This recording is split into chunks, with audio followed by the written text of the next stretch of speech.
Galera, finalmente foi lançado os novos processadores AMD Ryzen 7000, codinome Rafael. Na verdade, não foi lançado, a AMD só confirmou várias informações e trouxe várias características, inclusive rodando já demos de jogos com esse processador, rodando alguns benchmarks e também fez o lançamento oficial das placas-mães que vão dar suporte a esses processadores, já no socket AM5. Então, se você quiser ver esse resumão aqui, já deixa o seu like e vem junto comigo que eu vou trazer todas as novidades para vocês agora.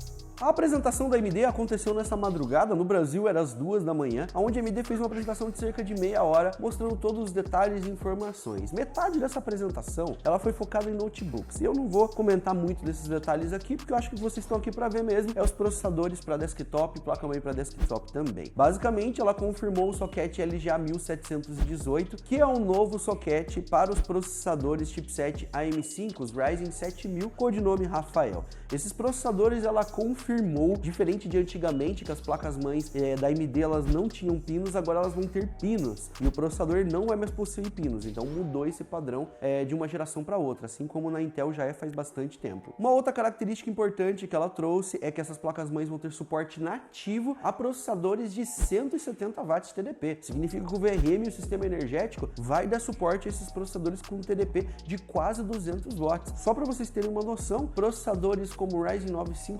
5950X, eles têm TDP bem mais baixo do que isso. E um ponto que deixou todos os entusiastas super felizes aí é que esses processadores eles sim vão ter desbloqueio para overclock e eles vão trabalhar acima de 5.5 GHz por padrão. A AMD, inclusive, em uma das demos que ela demonstrou lá, o processador estava rodando jogos, ela não deu muitas características de temperatura, quantos núcleos eram e etc. Mas nós sabemos que era um processador de 16 threads, então deve ser como se fosse um Ryzen 7 da atual geração, e o clock dele dentro de jogos estava num clock prático de 5.5 GHz. E eles deram a entender, inclusive, que esse clock era em todos os núcleos. Então, nós temos um processador de 16 threads rodando a 5.5 padrão dentro dos jogos. Esses processadores vão trabalhar na arquitetura Zen 4 da AMD, que basicamente vai trabalhar com um sistema de fabricação em 5 nanômetros, mas também vai mesclar um processo de 6 nanômetros nesse processador. Nós sabemos que no mercado já tem processadores que trabalham em 5 nanômetros, são os Mac M1, os processadores M1 da Apple, eles todos já trabalham em 5 nanômetros, mas para games isso é novidade. Para o mercado tradicional, a gente falando de Intel e AMD, é a primeira vez que a gente vai ter 5 nanômetros de maneira efetiva trabalhando. E claro que vai ter algumas partes que vão trabalhar em 6 nanômetros, como eles mencionaram na apresentação. Com esses 5.5 GHz, nós não sabemos ainda qual a temperatura desses processadores na prática, mas uma coisa que a AMD já deixou claro é a compatibilidade dos coolers e water coolers da geração passada do AM4 vai ser totalmente compatível com os processadores AM5, ou seja, qualquer cooler que você utiliza hoje no AM4 você vai utilizar normalmente nos processadores AM5, em todos os Ryzen 7000. Agora falando um pouco das características e suportes avançados em tecnologias que vieram embarcada no AM5 e também no Ryzen 7000, nós podemos mencionar, por exemplo, suporte a PCI Express 5.0 em todos os processadores. Além disso, nós vamos ter suporte a memórias DDR5 5200 MHz por padrão, até 24 canais PCI Express geração 5,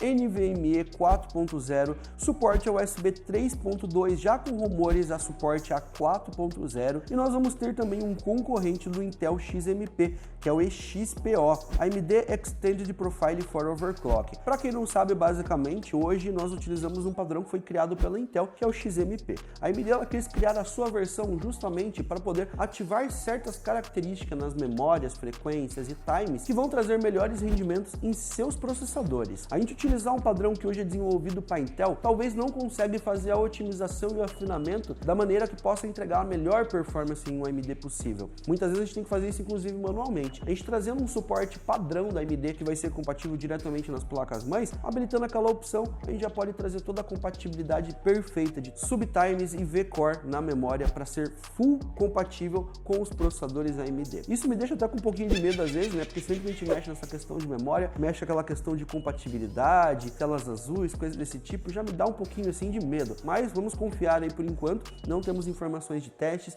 e como isso vai ser aplicado na prática. Outra novidade que a AMD trouxe é o AMD SAG, basicamente é o Smart Access Storage, que é uma tecnologia que vai trabalhar em conjunto com o lançamento do Microsoft Direct Storage. Ele promete fazer uma comunicação entre processador, memória RAM, placa de vídeo e armazenamento NVMe de alta velocidade, assim trazendo, quem sabe, boot mais rápido, inicialização de programas e jogos de uma maneira muito mais otimizada. Uma coisa que me deixou muito feliz e foi confirmada por eles é que os processadores Ryzen 7000, eles vão ter todos os suportes a vídeo on-board. Não significa que todos eles vão vir com vídeo on-board, mas o suporte existe a todos os processadores e já é RDNA 2 de última geração. Isso traz muitas possibilidades para esses processadores. Hoje nós já temos processadores com vídeo on-board, mas são os Ryzen G. Os processadores Ryzen comuns, nenhum deles tem suporte. E agora a gente tendo suporte aos processadores Ryzen comum a vídeo on-board nesses CPUs, vai trazer uma abrangência muito gigante. Os processadores atuais com vídeo on-board da geração anterior já hoje conseguem entregar um desempenho de uma GT 1030, de uma RX 550. O da nova geração, quem sabe, vai trazer o desempenho de uma GTX 1050, de uma GTX 1650, por exemplo. E nós temos isso diretamente no vídeo on-board do processador, traz um leque gigantesco de novas experiências e compatibilidades. Muitas vezes, em vez de você precisar colocar uma placa de vídeo de entrada em um kit para você utilizar e ter aquele nível de desempenho, hoje você poderia esquecer uma placa de vídeo de entrada e utilizar simplesmente o que o processador com o seu vídeo on-board já pode entregar pra gente. Os três chipsets que a AMD anunciou, basicamente do mais top para o mais fraco, nós temos o X670E Edge Extreme, porque ele vai ser a versão mais completa com suporte aprimorado ao overclock extremo, então ele vai ser o melhor, trazendo todas as características possíveis. Depois nós temos o X670 sem o E, que ele já vai trazer uma grande compatibilidade e também suporte ao overclock, e na sequência nós vamos ter o B650, que seria o com o melhor custo-benefício, já trazendo suporte a diversas tecnologias, inclusive PCI Express 5.0 no armazenamento. Um detalhe importante é que a AMD informou que a fabricante da placa-mãe vai poder escolher recursos e variar entre todos os chipsets. E como não poderia faltar, a AMD deu uma deixinha ali para deixar a gente com gosto na boca já desses processadores. Como mencionei para vocês no início, ela utilizou um processador de 16 threads em jogos rodando a 5.5 GHz. Não tem como a gente saber a performance que estava rodando, mas a gente viu que estava rodando a 5.5 GHz dentro de jogos, o que já é incrível. Se nós compararmos com a atual geração da Intel, que é onde atinge os maiores clocks entre os processadores que nós já temos a possibilidade de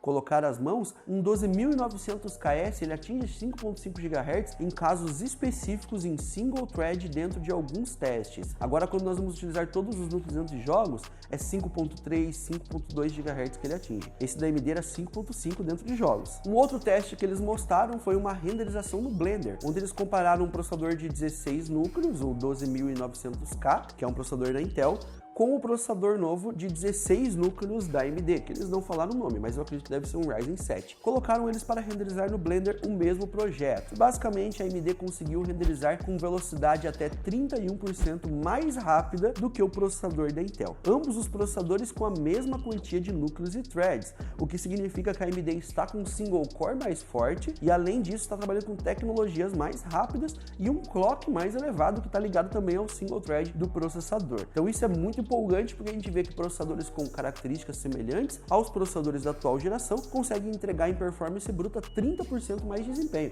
E a gente está falando só do início, isso é só a primeira prévia que a AMD mostrou ali pra gente, basicamente. Bom, pessoal, essa foi a apresentação da AMD. Como eu falei pra vocês, eu resumi os últimos 15 minutos da apresentação, porque os primeiros 15 minutos foram focados em notebooks, então eu trouxe mais do que vai ser pro nosso lado do PC aqui. Eu espero que você tenha curtido esse resumão. Se você curtiu, deixe seu like, me ajudem muito aqui no material. Se inscreve no canal da Pichol se você não é inscrito ainda e me conta lá embaixo o que você achou das novidades da AMD na Computex 2022.